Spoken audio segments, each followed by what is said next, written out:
Un nouveau choc ébranle la famille royale.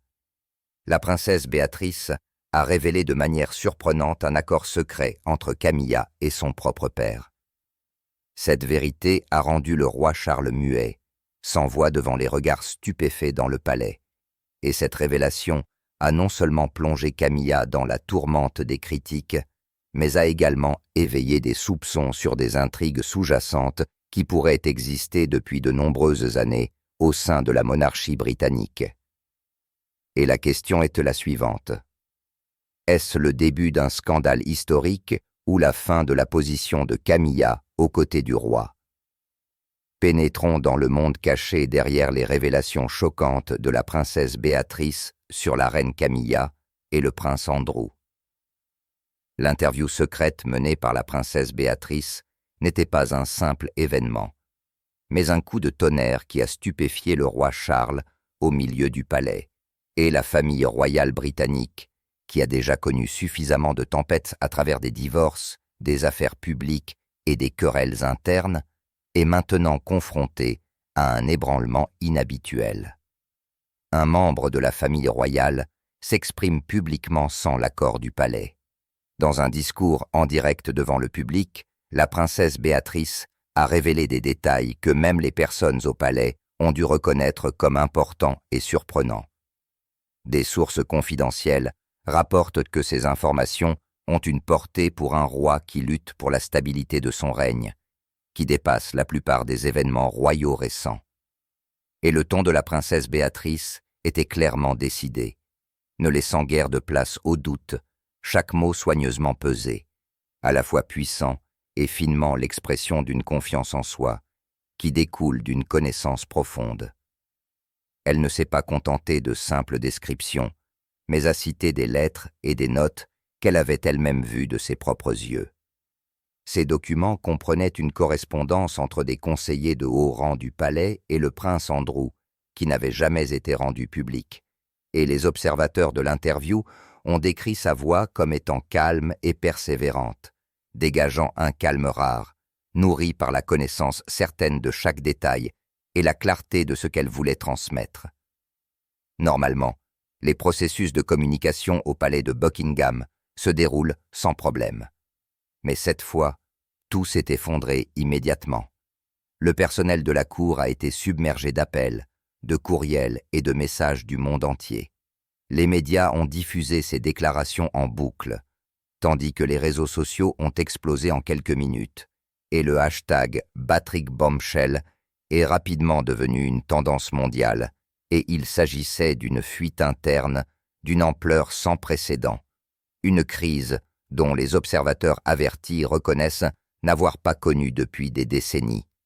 La réaction du roi Charles a été immédiate et claire.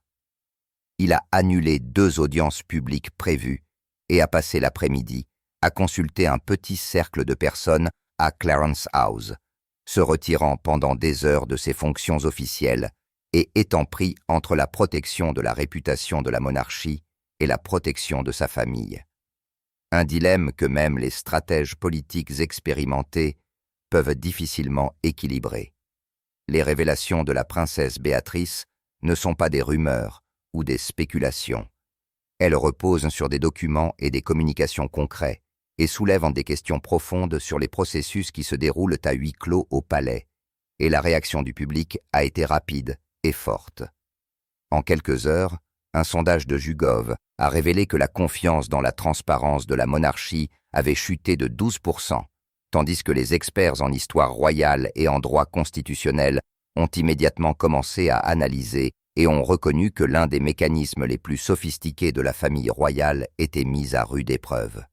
Pour la première fois depuis de nombreuses décennies, un membre actuel de la famille royale a directement remis en question l'institution de l'intérieur, soulevant des questions délicates sur la confiance, la responsabilité et la capacité de la couronne à s'adapter au contrôle moderne. Et de nombreux historiens ont établi des parallèles avec l'interview de la princesse Diana à Panorama en 1995. Non pas à cause des gros titres sensationnels, mais à cause de l'ébranlement du fonctionnement interne de la monarchie et de la remise en question de normes séculaires. Au château de Windsor, des conseillers de haut rang ont dû se réunir pour des réunions de crise. Une atmosphère tendue régnait dans toutes les pièces. Certains ont exigé que la princesse Béatrice soit sanctionnée afin de maintenir le contrôle, tandis que d'autres ont averti que cela ne ferait qu'aggraver la situation, et il était clair pour tous qu'il ne s'agissait plus d'une simple querelle familiale. La monarchie elle-même est mise à l'épreuve de l'intérieur, et la princesse Béatrice semblait avoir précisément compté sur cela. En tant que participante et lanceuse d'alerte à la fois, la princesse Béatrice a révélé des faiblesses que les stratégies traditionnelles de gestion de crise de la famille royale ne peuvent plus dissimuler. Communiqués de presse discrets, apparitions soigneusement mises en scène, enquêtes internes secrètes. Tout cela ne suffit plus à protéger l'institution, et ces révélations ne visaient pas seulement des individus, mais pénétraient dans le fonctionnement de l'ensemble de la monarchie en rendant publics les documents financiers, les accords de patronage et les processus décisionnels, défiant ainsi une institution qui s'est longtemps appuyée sur le flou comme bouclier. Cela soulève de sérieuses questions quant à la responsabilité, à la confiance du public et à la compatibilité du pouvoir hérité avec les normes démocratiques modernes. À la fin du premier jour du scandale, le silence du roi Charles est devenu un symbole. Une monarchie qui a survécu aux guerres, aux abdications et aux divorces est confrontée à une nouvelle menace. De l'intérieur même, par une personne prête à sacrifier la commodité et la loyauté au profit de la transparence. Et tout ce que la princesse Béatrice a révélé n'était que le début, car le point culminant le plus sombre concerne justement la princesse Diana. Sa mémoire aurait été instrumentalisée d'une manière qui oblige le prince William à agir. La princesse Béatrice dispose d'informations inconnues du monde. La lettre de la reine Camilla rouvre d'anciennes blessures, et la découverte la plus grave de la princesse Béatrice concerne les documents privés de son père. Une lettre scellée portant les armoiries de la reine Camilla datant de plus d'une décennie. Les formulations de la lettre ont stupéfié les historiens de la cour. Il ne s'agit pas du langage habituel des lettres familiales, mais elle porte le ton de la négociation et des affaires, et une phrase a attiré toute l'attention. Si votre fortune reste intacte, je garantis que votre dignité ne sera pas mise en gage, les analystes y lisant un ton froid et une précision calculatrice. Les constitutionnalistes ont déclaré que cette formulation suggérait un accord, et non un soutien familial spontané, et l'allusion de Camilla à la fortune a déclenché de nombreuses spéculations sur des intentions cachées. Les historiens ont déclaré que la lettre reflète les anciennes craintes de menaces contre la couronne comme une allusion subtile à l'un des chapitres les plus sensibles de la monarchie. Une allusion avec un arrière-goût spectral concernant Diana, la princesse de Galles, et des conversations, des documents et même des enregistrements sonores qui étaient jusqu'à présent sous clé, pourraient désormais devenir un levier central dans une crise sans précédent. Près de 3 décennies après la mort de la princesse Diana, elle reste pour des millions de personnes un symbole d'humanité et de sincérité, et toute tentative d'exploiter son héritage à des fins politiques sera perçue par le public comme une trahison. Les observateurs se souviennent encore bien de la façon dont le palais de Buckingham a protégé sa mémoire dans les années qui ont suivi sa mort.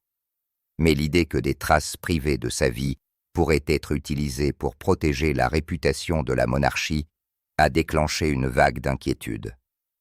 Même les commentateurs expérimentés ont dû admettre le malaise, et la réaction du public a été rapide et violente. Sur les réseaux sociaux, le hashtag Justice for Diana a explosé et est devenu une tendance mondiale, et l'image d'une monarchie qui était censée préserver la mémoire de la femme la plus aimée s'est soudainement retrouvée dans la ligne de mire des critiques, ce qui a rendu difficile l'empathie du public pour la gestion de ses souvenirs sacrés. Pour la reine Camilla, ce coup a été inattendu et dur. Son image, qu'elle s'était efforcée de construire pendant des années, passant d'un personnage controversé à une reine reconnue, était désormais menacée, et les critiques ont averti que tout consentement à cet accord menacerait sa réputation acquise pendant des décennies. La lettre a également soulevé de nouvelles questions sur les décisions de la monarchie, sur la loyauté et sur l'influence des accords privés sur l'image publique. Si le prince Andrew disposait de documents sur Diana qui servaient de bouclier, quels autres secrets étaient encore cachés dans les archives discrètes du palais? Les biographes royaux ont laissé entendre que d'autres publications sont possibles, chaque document étant capable de remodeler l'image strictement conservée de la monarchie. En liant ces révélations à Diana, la princesse Béatrice a clairement indiqué qu'il ne s'agissait pas seulement d'une querelle familiale. Elle savait que l'appel à l'image de la princesse du peuple allait émouvoir des générations et avoir un impact profond et durable. Alors que la reine Camilla aspirait à une large approbation et à une image extérieure stable, son nom s'est soudainement retrouvé lié à l'un des soupçons les plus sombres de l'histoire royale. Mais la princesse Béatrice ne s'est pas arrêtée là. La lettre de Diana a suffi à provoquer un ébranlement, mais elle gardait encore une révélation plus importante en réserve. L'accord secret entre Camilla et le prince Andrew est allé bien au-delà de toutes les attentes. Un calcul stratégique si précis que même les initiés du palais étaient stupéfaits. Ce qui a été révélé ensuite a dévoilé le moment et les circonstances de l'accord, qui a été qualifié de pacte de minuit, conclu alors que le roi Charles était à l'hôpital et ne pouvait pas intervenir. C'est l'occasion pour la reine Camilla et le prince Andrew de forger l'une des alliances les plus sophistiquées de la monarchie moderne. Les négociations ont eu lieu alors que le roi était hors d'état d'agir, ce qui a stupéfié même les observateurs politiques expérimentés. Au premier abord, il s'agissait de protéger le prince Andrew, dont la réputation avait été détruite par ses liens avec Jeffrey Epstein et la plainte de Virginia Giuffre, une honte qui menaçait de ternir l'image de la monarchie. Mais des sources du palais ont souligné que Camilla n'avait pas agi uniquement par loyauté familiale. Elle a reconnu dans la crise d'Andrew à la fois un danger et une opportunité, et leur relation était plus opportuniste qu'émotionnelle. Tous deux en ont profité. Andrew a obtenu protection et sécurité. Camilla a renforcé son image et les clauses du contrat étaient claires. En conséquence, Andrew a renoncé à ses fonctions publiques, a démissionné de ses titres militaires et de ses parrainages et s'est retiré dans la sphère privée. En échange, il a assuré que certains documents sensibles allant bien au-delà des scandales précédents resteraient secrets. Des documents qui, s'ils étaient rendus publics, pourraient anéantir des décennies de travail de réputation de Camilla. Les biographes soupçonnent également que ces documents concernent également d'autres personnes et structures de pouvoir, soulevant des questions sur les connaissances d'Andrew et son utilisation pour se protéger. Camilla a accepté d'utiliser son influence sur le roi Charles pour garantir la sécurité d'Andrew. Certes, il a perdu son prestige auprès du public, mais il n'a pas été complètement rejeté. Les frais juridiques ont été couverts par des fonds provenant de la fortune et du palais. Andrew a pu se défendre sans dépenser son propre argent. Les négociations se sont étalées sur des années, habilement dissimulées lors de dîners dominicaux, de cérémonies ou de réunions privées qui semblaient discrètes. En réalité, il s'agissait de manœuvres stratégiques sans laisser de traces. Alors qu'Andrew disparaissait de la sphère publique, la position de Camilla grandissait. Tout est apparu comme une réaction naturelle à la crise, mais en réalité, il s'agissait d'une manœuvre méticuleusement planifiée. Les lettres, les documents financiers et les communications. La princesse Béatrice possédait, ont transformé les rumeurs d'intrigue en preuves concrètes. Lorsque l'accord a finalement été rendu public, la perception de la monarchie par le public a profondément changé. Beaucoup ont réalisé que des décisions prétendument personnelles étaient en fait des manœuvres politiques qui protégeaient certains individus plutôt que l'institution, et des juristes comme des historiens ont averti. Si des personnalités de haut rang peuvent conclure des accords secrets, Quels autres secrets restent alors cachés, au-delà du regard d'une monarchie qui repose sur la confiance? Cela montre combien de choses se passent en coulisses, cachées aux yeux du public. Mais même ce complot élaboré n'était qu'un prélude, car lorsque le prince William a découvert toute la vérité sur les négociations de sa belle-mère, sa réaction a été si violente qu'elle a ébranlé l'équilibre des pouvoirs au sein de la famille royale et a menacé de provoquer des fissures d'une profondeur sans précédent à l'intérieur. Lorsque le prince William a réalisé que le souvenir de sa mère était instrumentalisé, quelque chose a changé en lui. Les employés de la cour rapportent que ses actions n'étaient pas une explosion de colère impulsive, mais une décision silencieuse et sans compromis, une réaction calme, mais lourde de sens, soigneusement calculée. Cette action a fait trembler la famille royale et a modifié l'équilibre des forces. Après les révélations choquantes de la princesse Béatrice, William est resté délibérément silencieux en public. Il a assisté à des rendez-vous, a rencontré des dignitaires et a fait preuve du calme habituel, de sorte que personne ne pouvait deviner quelle serait sa prochaine étape. Mais à huis clos, le prince William élaborait en silence un plan qui pouvait avoir de graves conséquences.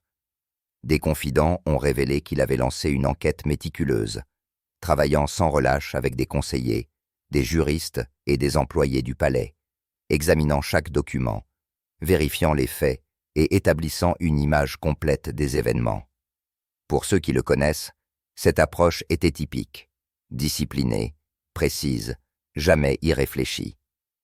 Son entraînement militaire avait appris à William à maintenir la discipline, à étudier les faits en profondeur, à recueillir toutes les informations nécessaires et à planifier chaque étape à l'avance. Il n'agissait pas de manière instinctive. Chaque décision était soigneusement pesée afin d'éviter des risques inutiles pour la monarchie. Le calme qu'il affichait en public n'était pas un hasard. En faisant preuve de sérénité, il a forcé les employés de la cour, la presse et même les membres de sa famille à spéculer sans cesse sur sa prochaine étape. Mais ce que son équipe a découvert allait bien au-delà de ce que la princesse Béatrice avait rendu public. Au plus profond de la correspondance privée se trouvait une lettre de la reine Camilla elle-même, dans laquelle elle mentionnait Diana d'une manière que William jugeait inacceptable. Les biographes royaux ont depuis longtemps souligné le dévouement sans compromis de William à l'héritage de sa mère. Cette découverte l'a profondément touché. Pour William, le nom de Diana était devenu une monnaie d'échange, et c'était impardonnable. Sa vengeance a suivi rapidement. Dans les 48 heures suivant la confirmation de l'authenticité des lettres, son bureau a formulé des exigences qui ont ébranlé l'équilibre des pouvoirs. Il a exigé que la reine Camilla renonce à tous les parrainages royaux dans les domaines de la protection de l'enfance, des droits des femmes et de la santé mentale. Il ne s'agissait pas de domaines choisis au hasard. Chacun d'entre eux était au cœur du travail humanitaire de Diana. Le message de William était sans équivoque. Sa belle-mère ne devait occuper aucun espace lié à l'héritage de Diana, alors qu'elle était accusée d'avoir exploité ce même souvenir. Cette action était à la fois résolue et prudente. Elle a montré un prince William qui était fermement résolu à protéger la mémoire de sa mère tout en maintenant intelligemment l'équilibre politique au sein du palais. Chaque étape a été calculée pour obtenir un impact maximal, à la fois comme un avertissement et pour consolider sa propre position, et a clairement indiqué que derrière son calme public se cachait une stratégie puissante et subtile. Le coup a été considéré comme profond et dévastateur, et, en effet, il a causé des dommages considérables. Les employés du palais ont immédiatement reçu l'ordre de vider tous les bureaux sous le patronage de Camilla, alors qu'elle participait à une cérémonie d'État. À son retour, son nom avait déjà disparu des organisations que Diana avait soutenues et façonnées. Même les historiens constitutionnels chevronnés ont eu du mal à trouver un cas de référence pour une contestation aussi directe de la part du prince William, le futur héritier du trône. À huis clos, William et Camilla se sont rencontrés directement. Les archives de cette conversation restent strictement confidentielles. Mais un courtisan de haut rang l'a décrite comme une confrontation si claire qu'il ne restait aucun doute sur qui allait déterminer l'avenir de la monarchie. L'attaque de William ne s'est pas limitée à des ordres silencieux. Elle visait le cœur du pouvoir et du prestige de Camilla. En public, William a présenté une stratégie subtile. Il a commencé à porter ostensiblement la bague de fiançailles de Diana et a de plus en plus axé ses discours sur les thèmes de l'honnêteté, de la transparence et de la responsabilité. Lors d'un événement caritatif, il a déclaré « La vérité ne menace pas la couronne ». Il n'a pas eu à dire que ces mots étaient adressés à une personne en particulier. Tout le monde a compris qu'il s'adressait à Camilla. Silence, justement. Le silence est devenu son arme la plus redoutable. Ce qui a étonné même les observateurs chevronnés de la famille royale, c'est la détermination avec laquelle William était prêt à aller loin. Ses conseillers juridiques ont rédigé des documents qui remettaient en question la position de Camilla en tant que reine. Une mesure qui pourrait déclencher une controverse constitutionnelle sans précédent. Le roi Charles lui-même s'est retrouvé dans une situation extrêmement délicate, tiraillé entre la volonté de son fils et la nécessité de protéger la position de sa femme. Le fait que William se soit ouvertement rangé du côté de la princesse Béatrice a encore aggravé la situation. En la soutenant, il a fait passer Béatrice du statut de figure silencieuse à celui de voix ayant un poids important au sein du palais. Les conséquences ont été incommensurables. Certains des conseillers les plus proches de Camilla ont perdu leur poste, tandis que sa réputation publique s'est effondrée presque du jour au lendemain. Pour la première fois dans l'histoire moderne de la famille royale, un héritier du trône a ouvertement contesté une reine et en est sorti vainqueur. Mais cette victoire n'a pas été sans prix. La famille s'est divisée en camps, forçant les courtisans, les parents et les domestiques à faire des déclarations de loyauté inconnues depuis des générations. William avait atteint son objectif, préserver la mémoire de sa mère et limiter l'influence de Camilla. Mais une question est restée en suspens. Qui a été la première personne à souffler la vérité à l'oreille de Béatrice? Et comment un plan aussi secret a-t-il pu prendre racine au sein du palais? Le lanceur d'alerte a véritablement ébranlé le palais jusqu'à la moelle.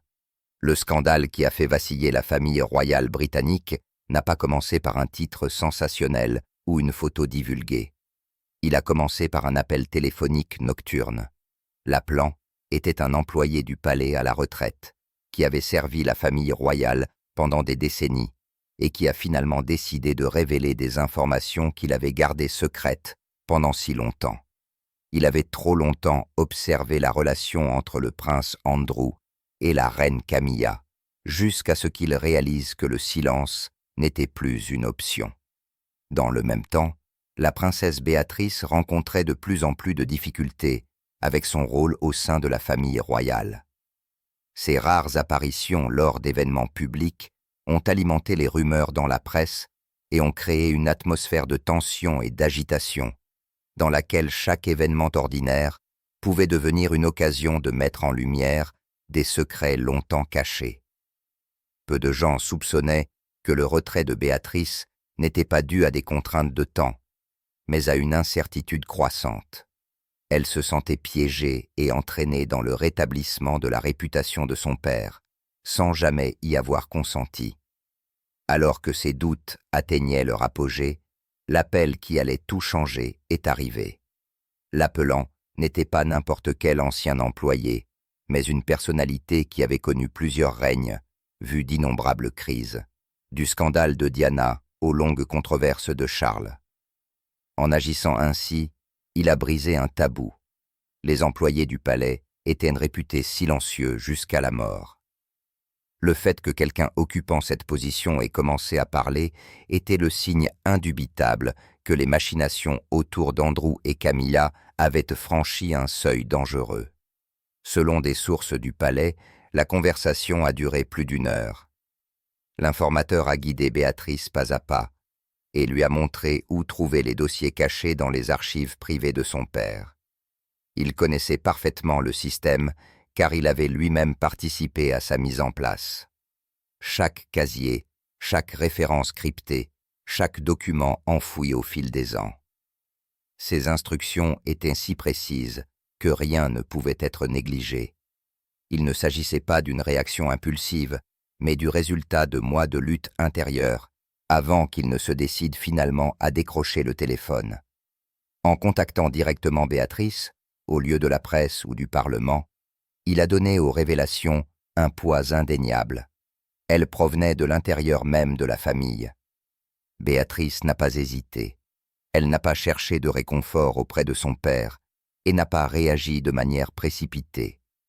Au lieu de cela, elle a commencé en silence et avec concentration à examiner les documents comme jamais auparavant. Les employés de la Cour ont remarqué qu'elle se retirait de plus en plus de ses obligations publiques, annulait des rendez-vous et demandait des conseils juridiques à Londres afin de sécuriser chaque étape sur le plan juridique. D'une affaire privée, cela est devenu un signe clair. Une enquête interne était en cours. Les documents qu'elle a découverts correspondaient exactement aux indications du lanceur d'alerte, une preuve de son authenticité. Tout se trouvait aux endroits décrits, des lettres scellées aux notes internes. Cela ne pouvait provenir que de quelqu'un qui avait un aperçu direct du fonctionnement interne du palais. Parmi les découvertes, il y avait des documents particulièrement explosifs qui confirmaient les craintes longtemps nourries par Béatrice. Selon des recherches ultérieures, les tentatives précédentes de dénoncer des abus avaient été tacitement écartées.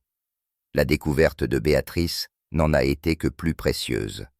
Les experts en sécurité ont également constaté que l'appel avait été dissimulé de manière sophistiquée, de sorte que ni l'identité ni la source de l'informateur ne pouvaient être retracées, une procédure que seul un professionnel maîtrise. Pour Béatrice, il s'agissait d'une profonde coupure personnelle.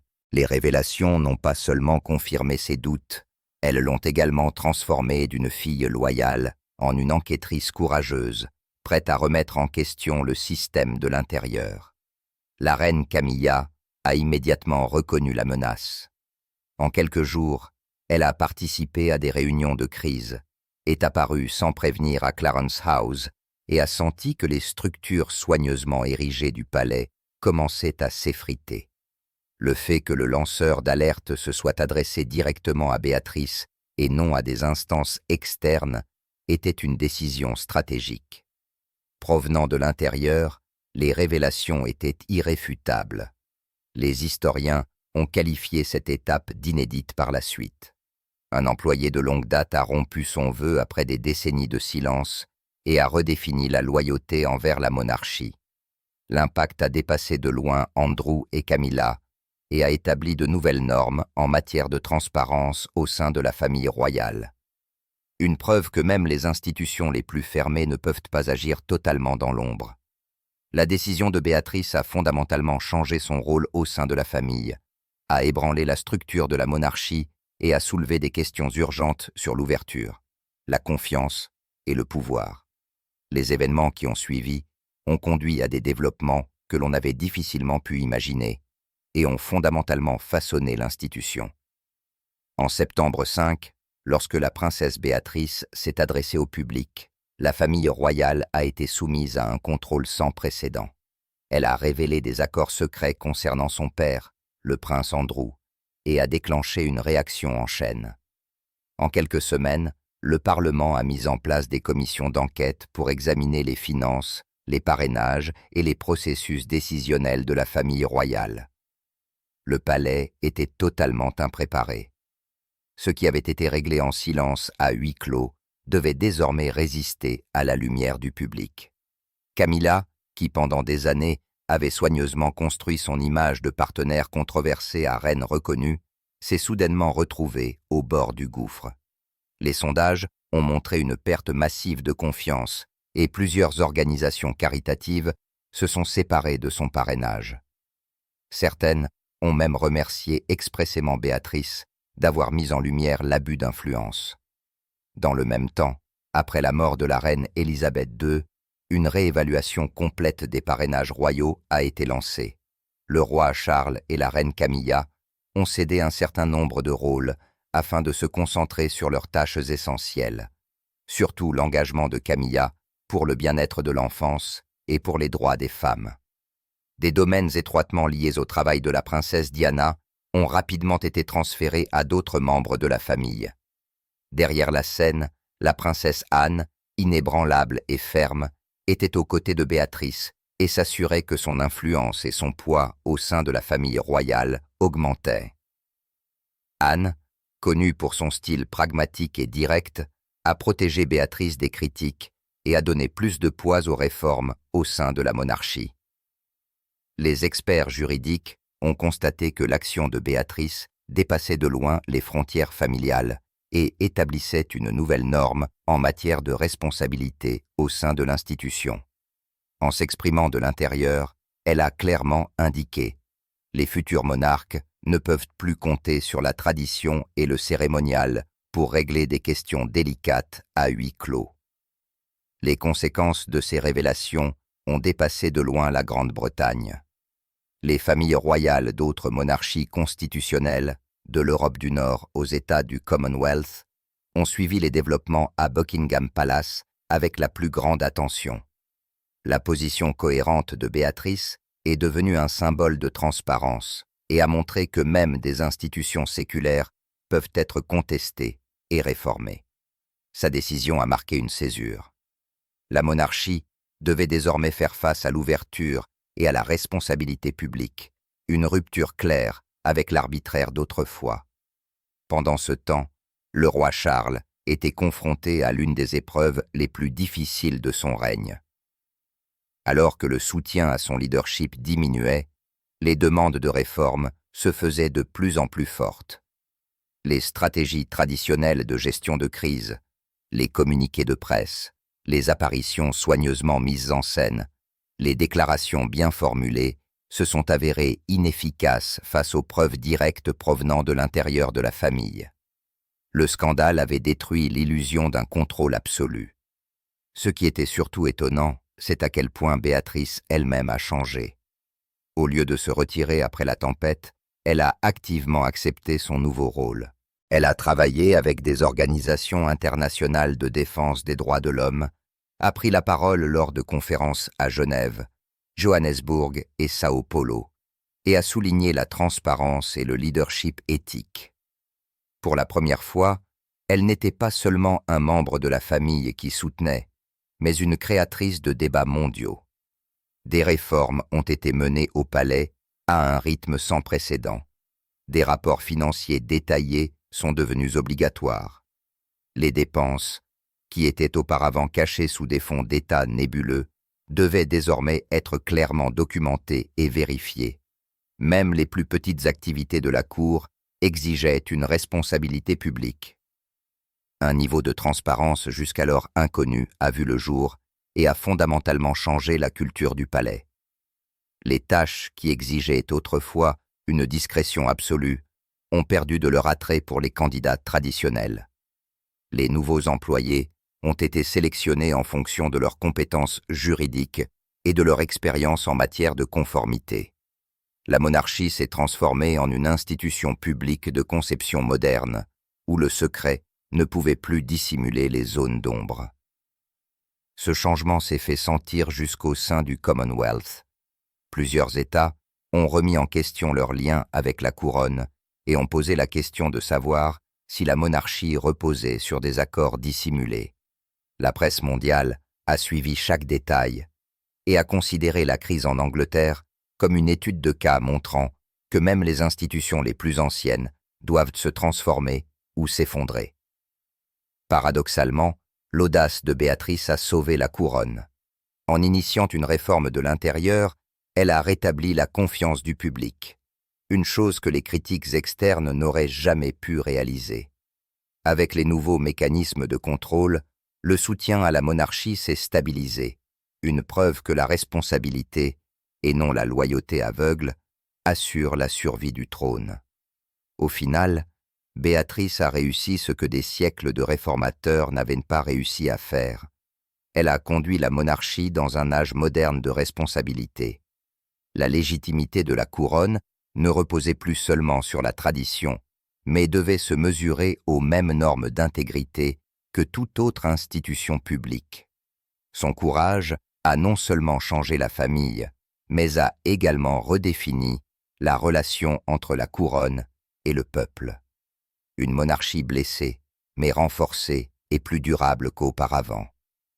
Alors, de quel côté êtes-vous, Camilla ou Béatrice? Et que pensez-vous que la princesse Diana dirait de tout cela?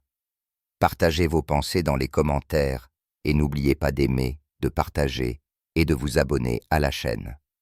Cliquez également sur la prochaine vidéo sur votre écran pour continuer à suivre l'histoire.